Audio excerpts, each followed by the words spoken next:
여러분 안녕하십니까. 새롭게 하소서 김학중 목사입니다. 안녕하세요. 김정아입니다. 우리가 목회자의 아내를 사모님이라고 부르는데요. 네.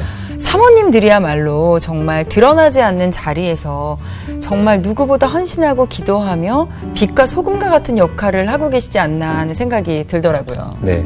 한국의 사모님들은 되게 이제 교회 안에서 성도들이 바라는 그런 사모님이 되기 위해 맞춰주다 보니까 때로는 자신의 달란트 또 자신의 생각 이런 것들을 잘 표현하지 못하시는 분들이 맞습니다. 많아요.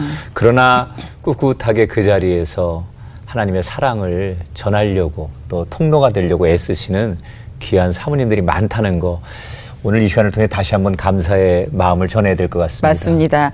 오늘 출연자분도 그런 사모님 중 한 분이십니다. 교회를 섬기고 또 하나님께서 주신 달란트를 통해서 복음을 전하고 계신 분인데요. 어떤 분이신지 먼저 영상으로 확인하시죠. 다양한 방법으로 교회를 섬기고 복음을 전하는 성도들이 늘어나고 있는데요. 그 그림에 복음을 담아내기 위해 노력하는 사람이 있습니다. 바로 최미애 사모인데요. 그녀는 홍익대학교 동양화과를 졸업하고 화가의 꿈을 키우며 20대를 보냈습니다. 하지만 삶의 지지대였던 아버지의 죽음은 오랜 시간 슬픔에 머물게 했고 방황하게 만들었습니다. 설상가상 공황장애까지 찾아와 먹고 자는 일상생활마저 어렵게 됐는데요. 마음의 병을 앓았던 긴 광야 생활은 하나님을 만나고 그분 품에 안기며 마침표를 찍게 됐습니다.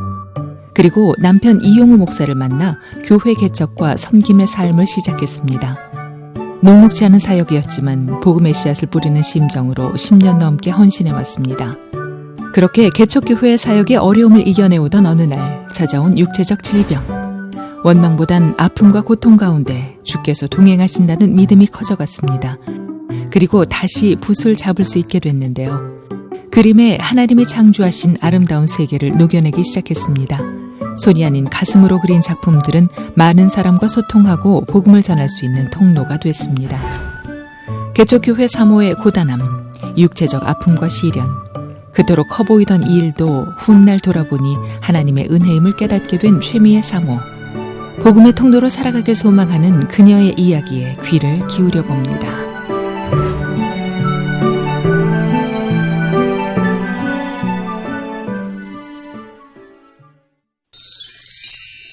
네, 이 자리에 최미애 사모님 나오셨습니다. 사모님 어서 오세요. 안녕하세요. 네, 우리 시청자분들한테 인사 한번 해주시죠.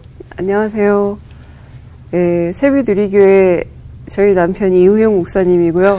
저는 최미애 사모입니다. 네. 여러분 만나서 반갑습니다. 네. 우리 사모님들은 되게 꼭 누구 남편 얘기를 꼭 네. 먼저 하고 네. 그리고 누구 목사님의 아내. 그러니까 네. 개척교회 사모님이신데 네. 그 섬기고 계신 세비누리교회 언제 개척을 하신 거예요? 2007년도에 가정에서 한 4년 사역을 했고요. 네. 예, 그리고 상가교회로 간지 지금 이제 9월 1일이 만 8년이 됩니다. 네.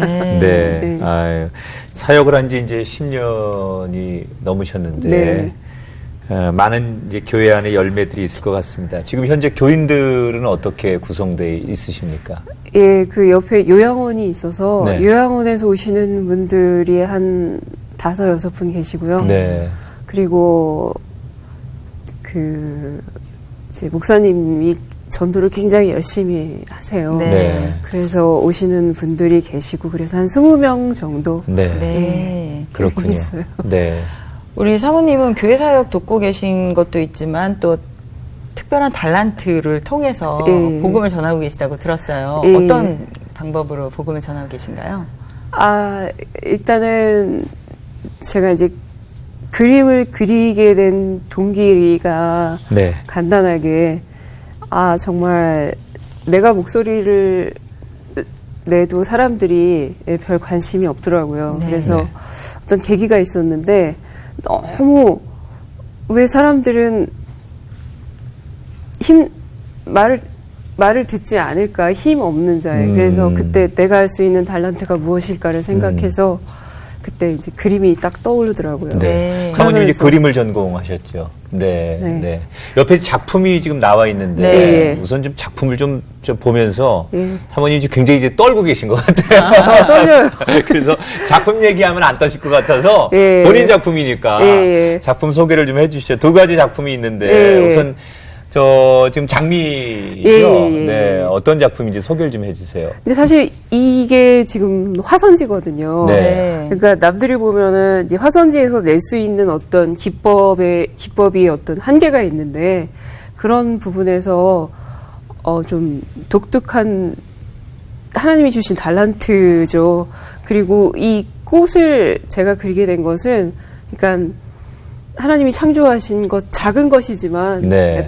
자세히 보면 작은 것들이 굉장히 아름답더라고요. 예, 예. 그래서 그런 생각해서 그냥 쉽게 붓을 줄 수 있는 게 무엇일까 해서 하나님이 이제 만드신 그 창조물 가운데 예, 정말 예. 일상 속에서 아름다운 예. 것들 예, 그런 예. 마음을 담아서 예, 표현하신 예. 작품이시고요. 예, 예. 옆에 이 작품은 어떤 겁니까? 이것도 꽃인데. 이게 목련이거든요. 아, 목련. 예, 네네. 목련을 이렇게 확대해 갖고 이게 몽을인데 그 목련을 확대해서 그려봤어요. 네. 이것도 같은 화선지 예, 그리신 거죠? 저때 저 목련은 어떤 마음으로 저 작품을 그리신 거예요? 그러니까 하얀 꽃의 어떤 그 영혼에 대한 그 좀 뭔가 이렇게 맑아지는 그런 느낌, 그런 순전한 마음, 네. 그런 목련과 같은 그런 좀 애틋하고 예, 예. 사모하고 예. 순결한 그런 마음 예, 예. 그런 것들을 좀 표현하고 싶으셨던 거군요. 예, 예. 네. 사실 이런 예술 계통은 음. 어릴 때부터 좀 시작하는 경우가 많이 그렇죠. 있잖아요. 네. 미술과의 인연은 언제부터 좀 시작되신 거예요? 저는 어렸을 때 그냥 공책에다가 늘 그림만 잔뜩 그려놓고, 오. 네, 그리고 중고등학교 네. 때는 이제 미화부장 이렇게 해서 네. 하고, 뭐 미술 선생님이 칭찬을 하시긴 했던 것 같아요. 어떤 칭찬을 좀 해주시던가요? 그림, 너 그림 잘 그린다. 네, 어. 그런 간혹 그런 네. 얘기를 들었던 기억이 나요. 그러니까 이렇게 스케치도 잘 하시고 뭐 크레파스로 이제 예, 그림 예, 같은 예, 그림에 예. 칭찬받고 예. 그러면 이제 더 신나서 그림 많이 그리잖아요. 예. 근데 만화를 주로 많이 그렸죠 그때. 만화를 그건 만화를 그리는 건 미술의 기본 소질이 아, 있어야 그럼요, 그 단계로 그럼요. 가는 건데. 그러면 원래부터 좀 내가 내가 그림은 좀 그리네라는 네. 생각은 어릴 때부터 좀 갖고 계셨던 예, 거네요. 예. 내가 여기에 재능이 있구나라는 거를. 그래서 친구가 이제 그 부탁해서 그려주기도 하고. 어. 네, 그런 기억이 나네요. 네. 소위 그럼 이제 학원 같은 데도 좀 다니시고 하실. 화실은 제가 이제 고2 말에 네. 그때 나갔어요. 친구 따라서. 네, 그 친구가 원래 미술을 전공하는데 네. 혼자 가기 싫으니까 짝인 나를 이제 끌고 간 거예요. 네. 오. 그래서 거기 갔더니 이제 선생님이 한번 그림 그려봐. 너 심심한데. 라고 그렸어요. 네. 네. 그랬더니 이제 선생님이 그때 화실 이름이 해화실이요. 지금 네. 없어졌는데. 네. 해화실에 천재가 났다. 오. 네, 그 말을 듣고 저도 충격을 받았어요. 그러면서 이제 그림 그려야겠다.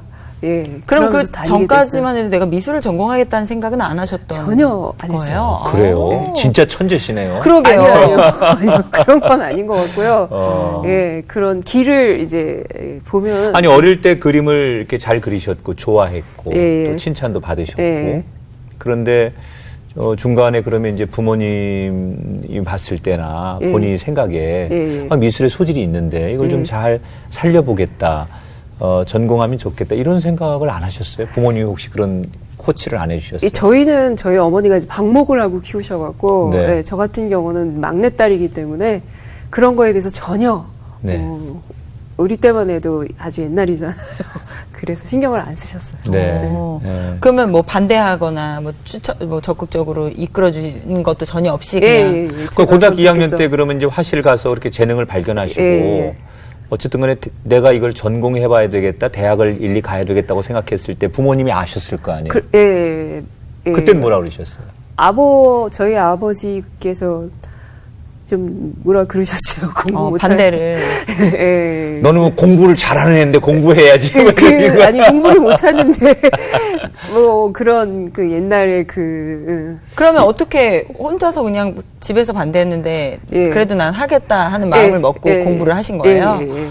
그럼 지원도 안 해주셨을 예. 거고. 근데 화실비를 되게 이제 싼 곳을 찾아서 예, 제가 이렇게 많이 들지 않는 곳에서 이게 사실 고등학교 2학년 때, 2학년 말에 예. 처음 내가 여기를 미술을 전공해야겠다라고 마음을 먹었으면 다른 친구들보다는 많이 늦은 거잖아요. 그렇죠. 많이 늦었죠. 그러면은 1년 만에 1년 동안 공부를 하시고 원하는 대학에 가신 건가요? 홍익대학교 동양화과에 합격을 하셨는데 예. 이게 굉장하신 거죠. 사실 우리가 그렇죠. 조금 이렇게 옆에서 알잖아요. 예. 어릴 때부터 그렇죠. 그림을 중학교 때부터 뭐 이렇게 화실 다니면서 공부한 친구들이 가기 어려운 대학인데 합격하셨다는 건 대단하신 건데 아마도 옛날 부모님들은 예술을 하면 특히 미술을 하면 예. 아, 배고프다. 배고픈 직업이다. 배고픈, 뭐 그래서 옛날 어른들은 좀 반대를 하셨는데 그렇죠. 사실은 뭐 우리 시대는 꼭 그렇게 먹고 살기 위해서 하는 게 아니라 자신의 가치, 재능 이런 것들을 하시는 건데 그래도 그렇게 대학에 합격을 하셨어요. 예. 아니 혹시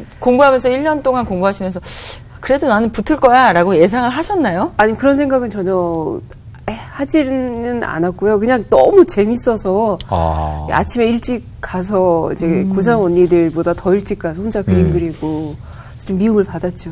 고3 언니들한테. 네. 그러니까 자기가 좋아하는 일을 하면 그렇죠. 효과가 네. 몇 배로 이렇게 나타나는 게 맞는 것 같아요. 그러니까 정말 좋아서 하는 거지만 단기간에 집중력도 있고 또 어릴 때부터 소질이 좀 있었기 그럼요. 때문에 재능이 있으니까 또. 조금만 네. 이렇게 선생님이 코치해주면 재능을 발휘하셨던 것 같은데 그 이제 미술 전공하는 게 이렇게 보면 하나님께서 재능을 주셨고 또 지금 이제 사모님이 되신 거 보면 신앙생활을 아주 어릴 때부터 하셨을 분 같아요. 집안이 믿는 가정이셨어요? 아니요. 그렇지 않으셨어요? 예. 저는 교회를 가게 된 동기는 고1 때 친구가 키도 많이 크고 굉장히 심한 이렇게 좀 날라리 친구였어요. 네. 근데 짝이니까 친하게 지냈는데 그 친구가 이제 한번 싸웠어요. 네. 서로 투닥투닥 하다가. 근데 이제 같이 교회를 가자고 그러는데 그 친구가? 예, 무서워서 따라가죠.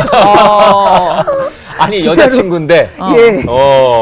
그래서 이거 안 따라가면 이제 안 되겠다 이렇게 따라가서 저는 교회를 계속 나가고 그 친구는 교회 이건 또 무슨 오히려 안 상황이에요? 나가고? 나를 전도하고 그리고 그 친구는 안 나오고 오히려 사모님은 계속 그때부터 다니고 그때가 계속 고등학교 1학년? 예. 1학년 때. 고등학교 1학년. 이게 사실 뭐 친구 따라 강남 간다는 얘기는 들어봤어요. 친구 따라 교회 가셔서 오히려 네. 계속 교회를 다니게 되셨는데 네. 근데 대학에 딱 또 들어가게 되면 완전히 다른 환경이고 좀 자유로워지잖아요. 예. 그러다 보면 또 교회와 또 멀어지게 되는 경우들을 종종 볼 수 있는데 맞아요. 사모님도 그러셨나요? 예, 당연하죠. 너무나 당연하다는 네. 거죠. 그 좋은 세계에 진짜 네. 그냥 즐겁게 그냥 학교를 다녔던 것 같아요. 네. 그러면 기쁘게. 그러다 보니 교회와 네. 좀 멀어지게 되신 그래도 교회는 나갔던 것 같아요. 교회는 나가기는 했지만, 그냥 자유로운 그런. 이제 뭐 미술을 전공하는 동료 친구들이 되게 이제 색감도 좋고 패션 개성이 같은 거, 강하죠. 그런 거 아주 잘하잖아요. 그 이제 친구들 다 그런 친구들이다 보면 더군다나 이제 홍대 문화 지금도 뭐 그런 얘기 그렇죠. 나오는데 그 문화라고 하는 게 있기 때문에 대학 가서 뭐 그 자유와 뭐 어떤 만끽하셨을 것 같은데. 어떠셨어요, 대학 생활이? 처음에 들어갔을 때? 그러니까, 어느 날 이렇게 언니가 쓰던 화장품으로 이제 대학을 갔으니까 네. 화장을 몰래 하고 그리고 학교를 막 갔어요. 그랬더니 사람들이 너무 깜짝 놀래하는 거예요. 그래서 나는 나의 모습이 아닌 다른 모습으로 정말 여신이 된 느낌, 이런 걸로 그러면서 너무 그 자체가 너무 즐거웠던 것 같아요. 그래서 그렇게 대학을 그 남들이 날 그렇게 봐주는 것도 재밌고 내가 내 이렇게 자신이 스스로 그렇게 모습으로 다니는 것도 너무 즐거워요. 그럼 정말 솔직히 얘기하면 대학 때 그 원하는 만큼 노신 겁니까? 네. 여기서 공개합니다. 고백합니다. 원하는 만큼. 여기까지만 우리가 하는 걸로. 더 빠지는 말고요. 네. 그럼 정말 이 대학 때 세상 주는 즐거움에 이렇게 흠뻑 빠져서 즐겁게 지내셨는데 다시 이제 주님 앞에 이렇게 돌아오는 또 타임이 있었을 텐데 예. 어떻게 주님 앞에 다시 이제 조금 발걸음을 또 옮기시게 되시는지요? 예, 사실 그전에는 예수님도 몰랐고 하나님도 몰랐어요. 그냥 그 뜰만 밟는 그런 그런 성도였고요. 제가 이제 아버지가 제가 29에 갑자기 돌아가시고 네. 그거를 제가 발견을 했어요. 아, 그러면 네. 아버님의 죽음을 최초로 예, 사모님께서. 그런데 그 상실감이 어마어마하게 크더라고요. 그러니까는 진짜 나를 온전히 지지하고 있던 무언가가 날아간 느낌? 그런데 저희 어머니도 되게 많이 이제 그 아버지가 갑자기 돌아가셔갖고 네. 어머니도 되게 많이 힘들어하셨어요. 예. 근데 이제 그렇게 시간을 보내다가 이제 결혼도 뭐 그리고 그 미래도 뭐 이런 것들에 대해서 이렇게 길이 이제 그래서 유학을 가자. 네. 예, 그러면서 내 삶을 한번 바꿔보자. 어. 그때 3가지 제가 결심을 했어요. 예. 정말 살아계신 하나님을 한번 만나보자. 음. 그리고 태어나서 공부를 한번 열심히 해보자. 그리고 3번째는 좀 현실 도피적인 면도 좀 있었죠. 예. 그래서 한번 유학이라는 게 3가지를 다 담는 거네, 결국은. 뭐 공부도 해보고 여기서 한번 떠나서 새로운 도전도 좀 해보고. 아마도 좀 뭔가 환경이 달라지면 내 마음도 달라지지 않을까라는 마음도 있으셨을 것 같은데 유학의 길이라는 게 사실 쉬운 것만은 아니잖아요. 타국에서의 생활 좀 많이 또 힘드셨을 것 같은데 어떠셨나요? 그때만 해도 그게 거기 이제 중국이 공산주의에서 이제 그 경제를 사회주의로 바뀌는 시기라서 제가 딱 기숙사를 갔는데 그 1960년도, 70년도 그 기숙사, 외국인 기숙사인데도 그런 느낌이더라고요. 네. 그래서 밤이 되니까 철장이 위에서부터 이렇게 쭉 내려오더라고요. 네. 그리고 거기에 경찰들이 이렇게 배치돼 있고. 근데 그걸 보고 되게 많이 이제 좀 약간 뭐라 그러나 무서움, 두려움. 네, 두렵고 놀랍고. 네. 근데 저는 굉장히 당당하게 막 난 잘할 거야 이러고 왔는데 밤에 이제 기숙사에서 이렇게 잠을 자는데 여러 가지 생각들이 막 증폭이 되더라고요. 그래서 잠이 안 오면서 내가 왜 이러지? 내가 지금 왜 이러지? 이러면서 이제 한숨도 못 잤어. 그럼 그때 그러한 마음적인 어려움들 그런 것들이 좀 오래 지속이 됐나요? 밤새 잠을 못 자고 나서 그때 이제 그런 생각을 했죠. 엄마가 나를 도울 수 있을까? 오빠가 나를 도울 수 있을까? 어떤 돈이 있다면 내가 이런 것에서 벗어날 수 있을까라는 생각을 했는데 거긴 답이 없더라고요. 그래서 그날 이제 우리 선배 그 형이 이제 거기서 이제 같이 학교를 다니고 있었는데 저희 언니가 북경에 형부랑 같이 이제 형부가 공무원이라서 거기 있었어요. 네. 사실 그걸 조금 믿고 갔죠. 이렇게 비빌 때가 있었군요. 비빌 때가 있는 걸 살짝 네. 믿고 갔죠. 그리고 큰 소리 치고 기숙사로 갔는데 첫날 밤에 이제 그러고 나서 그 형한테 나 언니네 집에 좀 데려다 달라고. 그랬더니 이제 택시를 타서 언니네 집에 데려다 주더라고요. 네.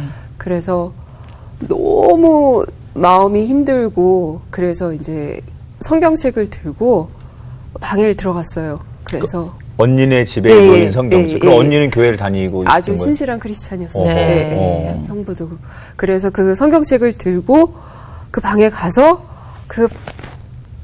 안 보이잖아요. 제가 뭐 성경을 많이 읽은 것도 아니고. 근데 막 넘기는데 찬송가의 한 구절이 마음에 딱 들어오는 거예요. 네. 그래서 그 찬송가를 기억하면서 생각하면서 그때 10초, 20초 잠깐 아마 힘을 얻었던 것 같아요. 하나님이 주시는 어떤 은혜죠. 찬송가였습니까? 그건 잘 기억이 안 나요. 그건 기억이 안 나요. 네. 그래서 그리고 나서 하나님에 대해서 이제 제가 살려달라고 이제 하나님을 찾기 시작. 그때부터. 그러니까 하나님에 대해서는 교회들을 밟았기 때문에 뭐 듣고 알고 또 어찌 보면 형식적으로라도 기도를 했었으니까 낯설진 않았겠지만 그렇게 간절히 하나님을 찾고 그러기는 그때가 처음이셨을 것 같아요. 그렇죠. 처음이었죠. 유학을 그러면 30이 넘어가신 거네요. 네, 30대 초반에 갔었어요. 네.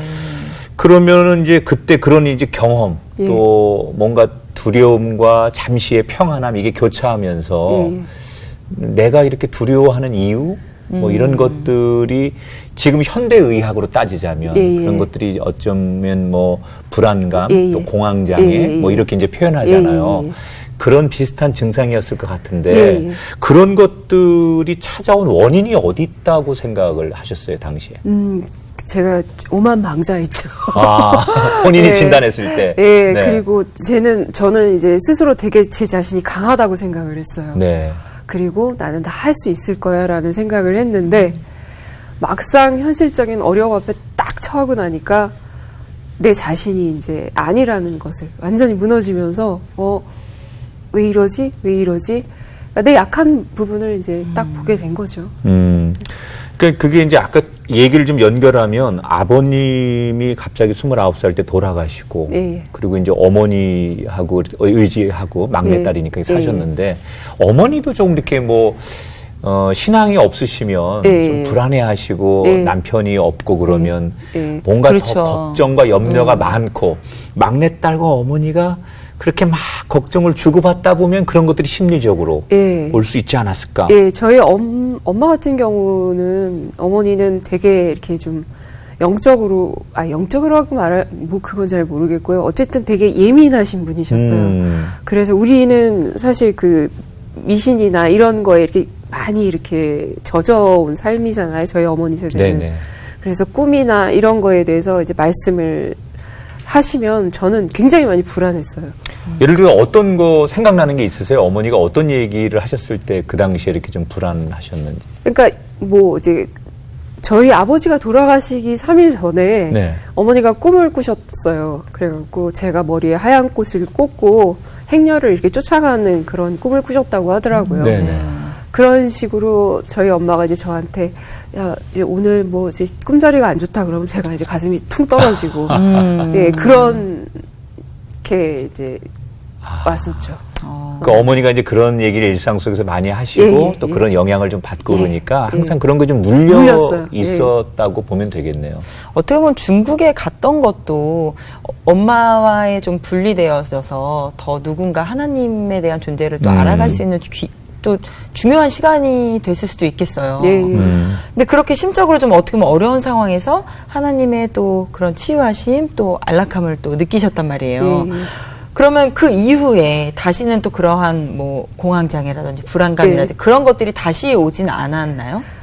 그리고 다시 왔죠. 다시 언제? 오고 그리고 그 언니네 집에 있으면서도 늘 이렇게 하나님이 주시는 그 안식이 있다가도 또 이제 그런 부분에 이렇게 마음이 이렇게 툭 떨어져서 눌리면서 그거를 반복했어요. 네. 반복하면서 거기서 이제 그 준비해서 간 그 대학원 그 과정을 이제 공부를 하면서 네. 견뎠죠. 네. 네, 견뎌서 그러면서 이제 다행히 거기에 입학이 돼서 제가 이제 9월에 학기가 9월부터 시작되니까 네. 다시 오자 이런 생각을 하고 6월에 이제 왔어요. 집으로 돌아왔어요. 한국으로 네. 돌아오셨고. 한국으로. 잠시 이제 네. 오신 거죠. 예, 잠시 왔는데 네. 제 생각에는 딱 어떤 느낌이냐면 하나님이 딱 준비하고 계셨다가 너 잘 왔다. 이제부터 시작이다. 네. 이런 느낌. 그게 더 심해지는 거예요. 그런 불안한 마음들이. 예. 저는 한국에 가면은 이런 것들이 사라질 줄 알았는데 네. 그게 더 심해지더라고요. 네. 그러면서 이제 그때부터 이제 그 교회를 찾아 예배드리고 그럼 본인이 내가 이대로는 안 되겠다. 네. 하나님 뭐 만나고 하나님 저 좀 살려주세요. 네. 뭐 이런 이제 간절함이 그때부터 생기신 그렇죠. 거네요. 그 교회를 그럼 찾아가신 겁니까? 예. 저는 5년을 아침부터 밤까지 출퇴근을 했습니다. 그때부터. 예, 그럼- 그때부터 5년 동안. 어떠한 그럼- 마음으로 좀 매달리셨던 거예요? 저는 가서 기도를 해도 기도가 되지도 않죠. 예.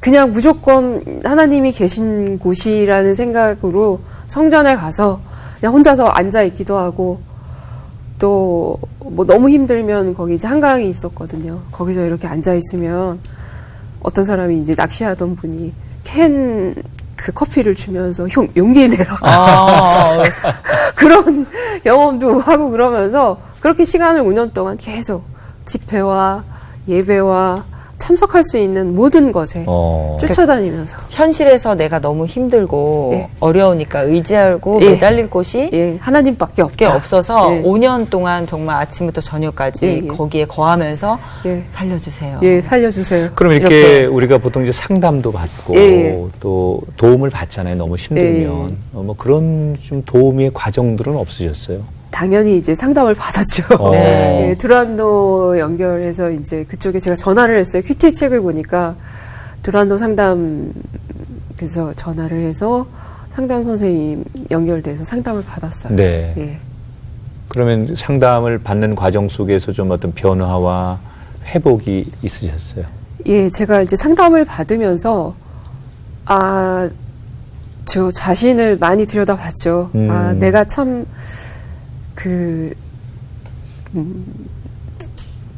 자기애성 인격장애라고 어쨌든 그런 어떤 분류가 있는데 제가 그런 종류의 나만 아는 그런 종류의 사람이었더라고요. 네. 그러면서 이제 그 과정을 통해서 제 자신도 많이 보고 그러면서 치유를 받았던 것 같아요. 네.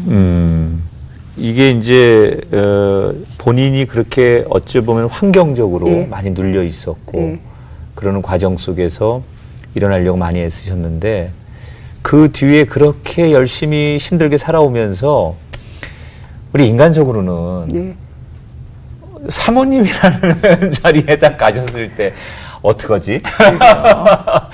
아니 사모님이라는 자리가 이게 정말 굉장한 사명이나 네. 자기 안에 충만함이 없이는 그 자리에 서 있기 참 어려운 자리인데 그렇죠. 지금 말씀 들어보면 참 힘들게 버텨오셨는데 네.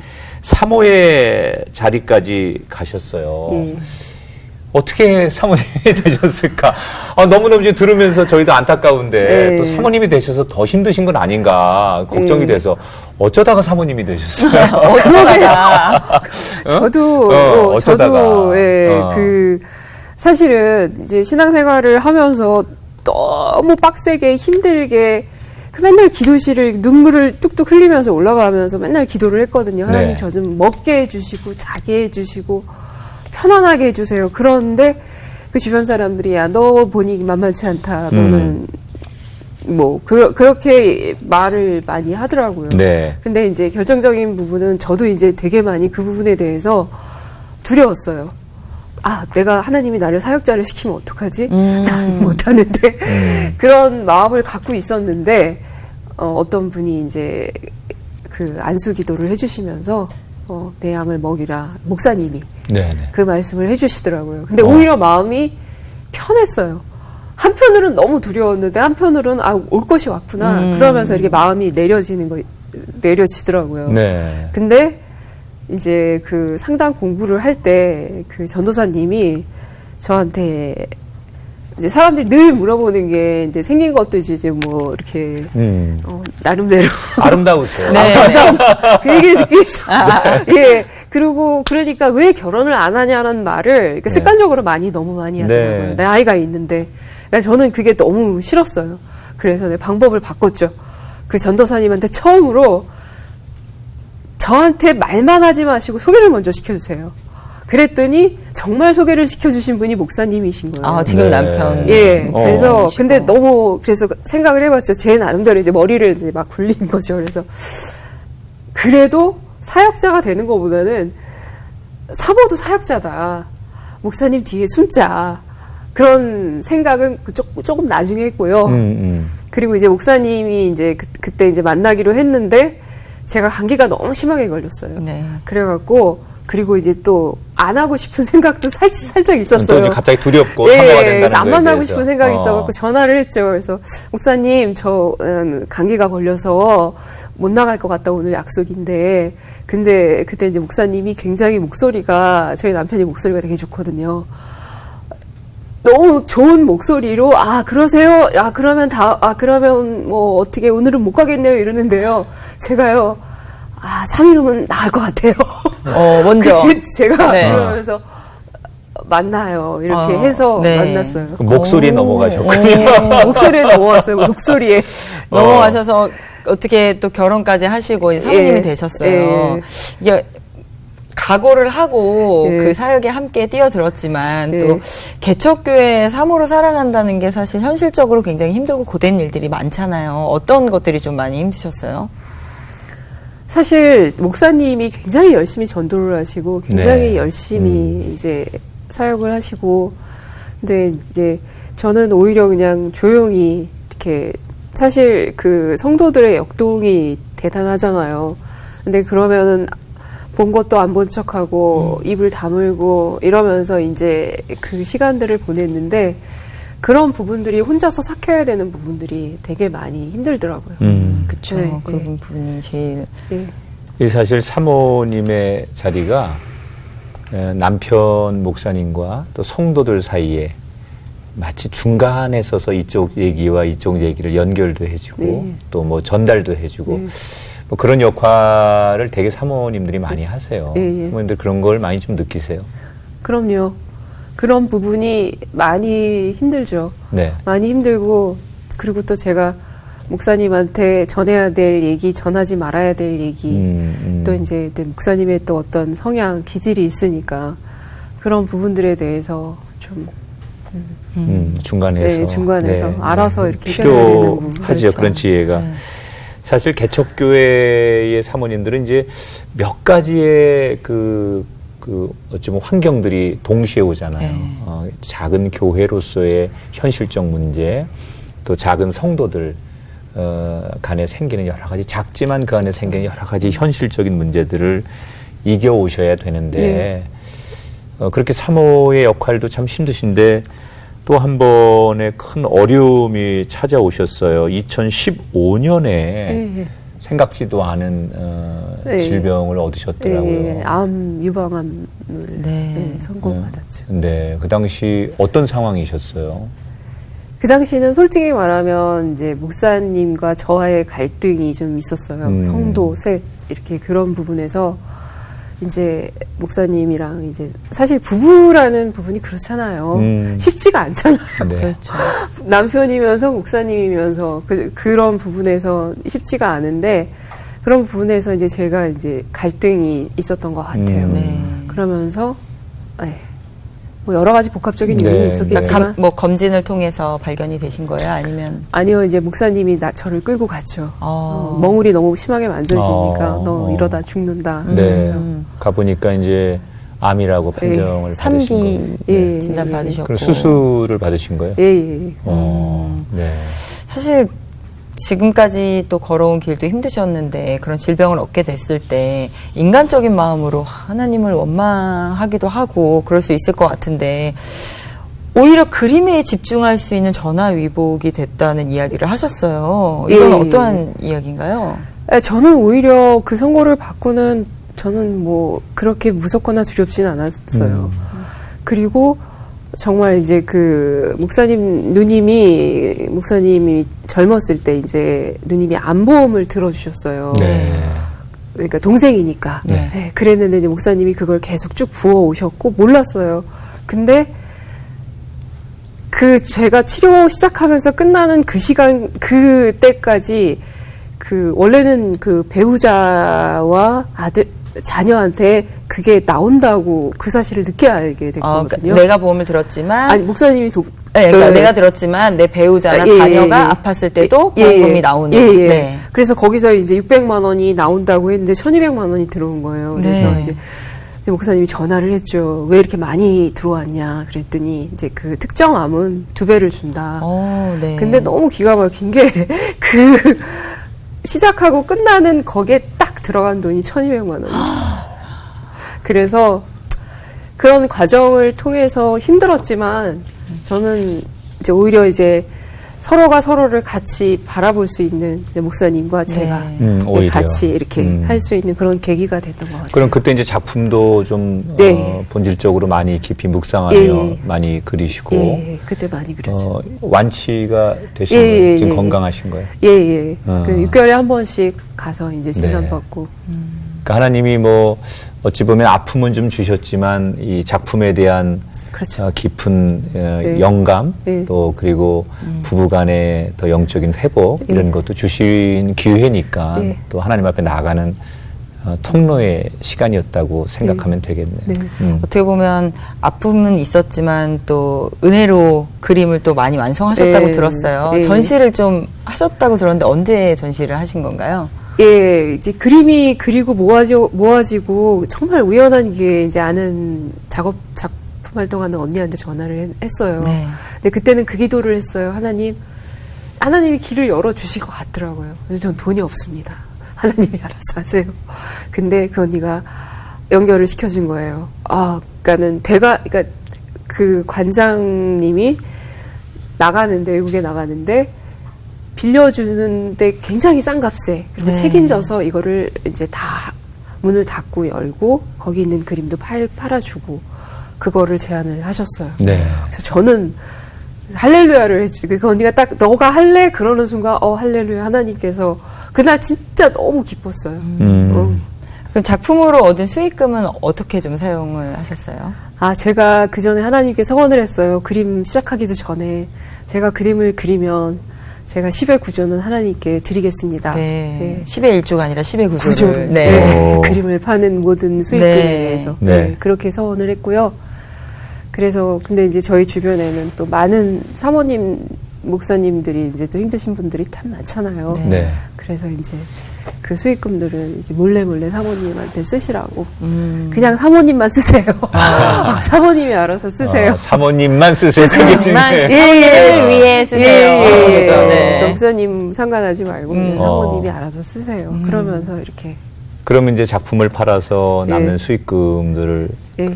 다 예. 기본적인 것만 빼놓고 그러니까 재료비나 뭐 이렇게 대관료나 이렇게 이런 그런 거는 이제 빼놓고 나머지는 진짜 순수입 그대로는 다. 아니, 본인을 위해서도 좀 쓰시지. 10의 1조. 10의 1조. 10의 1조를 쳤어요. 제 거를 10의 1조를 쳤어요. 네. 이제 아까 저희가 오프닝 때도 그런 얘기를 했는데 한국교회 그 사모님들은 보통 이제 한국교회가 가지고 있는 전통적인 그런 고정관념에서 사모님은 이래야 돼라고 하는 그런 틀들이 아직도 많이 있어요. 네. 그래서 사모님들이 조금 그 틀 안에 있다 보니까 더 많이 자신의 능력을 발휘하거나 사모로서 여러 가지 모습을 보여드리지 못하는 아쉬움도 좀 있는데 네. 특히 이제 개척교회 사모님들이 더욱더 그렇죠. 그런 예. 어려움들이 많으시잖아요. 예. 그래서 오늘 이 자리를 빌어서 사모님도 개척교회 사모님이신데 많은 주변의 개척교회 사모님들에게 용기가 될 수 있는 말, 또 하고 싶은 이야기 이런 것들을 좀 하실 수 있는 시간을 좀 드릴 테니까 예. 저희한테 하시지 말고 사모님들에게 하고 싶은 얘기 한 말씀 하시죠. 예. 네.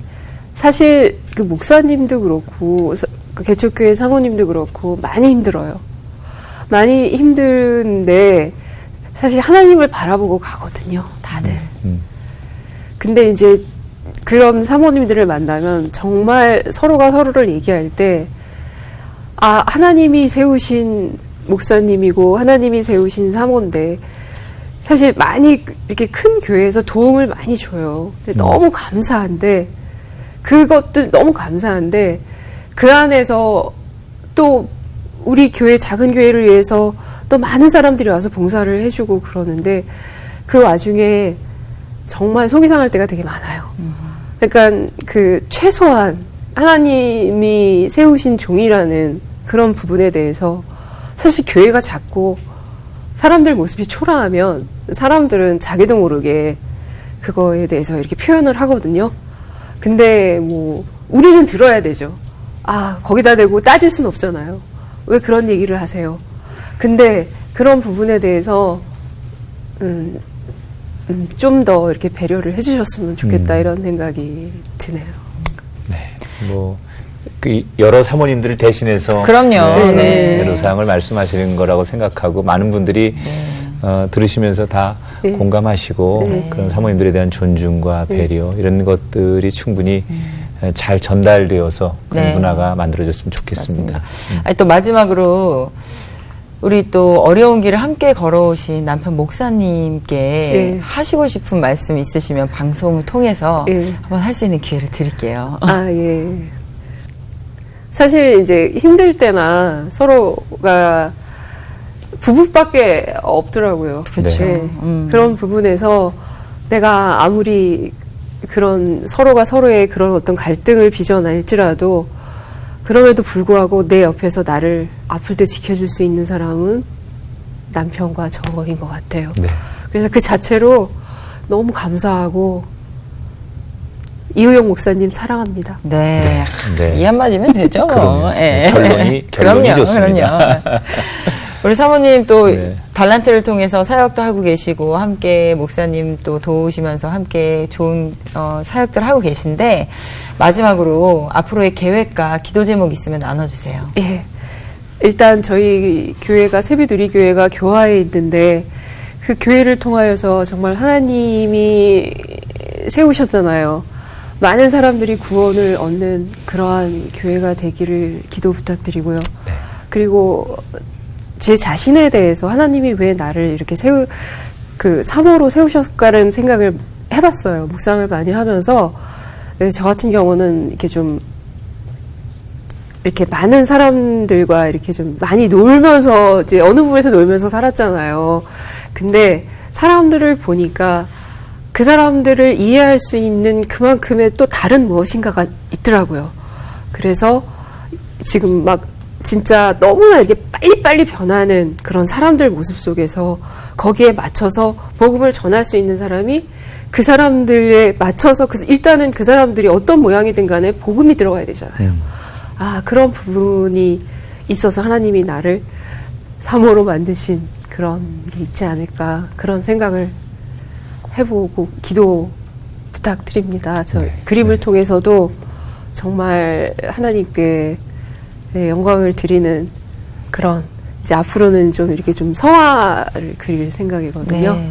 그러면서 사람들이 힐링받고 이런 사역을 하겠습니다. 네. 정말 목사님 옆에 사모님이 늘 존재하는데 네. 사모님들은 왠지 모르게 목사님에 비해서 그냥 돕는 역할 뭐 이런 정도로 그렇죠. 우리가 많이 생각하는데 네. 사실은 동등한 하나님의 사역자로 맞습니다. 우리가 네. 보고 격려하고 응원하는 그런 새로운 관점이 좀 필요한 것 같고요. 네. 오늘 대표로 말씀해 주셨지만 이 땅에 정말 사모님들 네. 그분들이 계셨기 때문에 네. 한국 교회가 존재한다는 거 이 자리를 빌어서 감사의 말씀을 드리고 싶고 우리 최미애 사모님 이렇게 그림을 통해서 네. 멋지게 사역하시고 네. 최선을 다하시는 모습 앞에 저희들이 박수를 보내드립니다. 사모님과 이 땅에 계신 모든 사모님들 파이팅 하시라고 저희가 응원을 보내면서 오늘 인사를 드리겠습니다. 사모님 함께해 주셔서 감사하고요. 감사합니다. 모든 사모님들께도 감사드립니다. 고맙습니다. 고맙습니다. 감사합니다.